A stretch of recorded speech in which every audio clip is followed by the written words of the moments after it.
Hurricane Irma in 2017 gave us a great example of how mitigation works in the Florida Keys.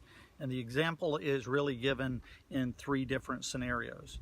A first scenario that you will see are our mobile home parks and our slab-built structures, which are, before 1992, before the Hurricane Andrew era. And of course, these structures faced catastrophic damage. They had 6 to 8, 10 feet of water inside of them, and they basically made them unlivable. The second scenario we can point out are those that were built after the early 90s. These are elevated structures, their own piers. They were really able to mitigate the water damage. But what we found is those built in the 90s or the early 2000s still had some weaknesses. And those weaknesses tend to expose themselves in the roof lines and in the soffits, where water was still able to peel off part of the roof, introduce water into the household, cause mold, and cause a tremendous amount of damage.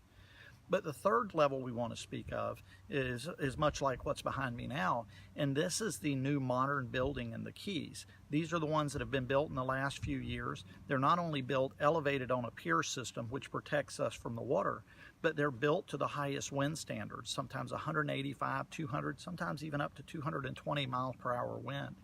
What we found with Hurricane Irma, real life example, is this third level of home, the latest built, literally came through a Category 4 storm without any obvious damage. Maybe a little bit of cosmetic damage here or there, but they did indeed stand up to the storm.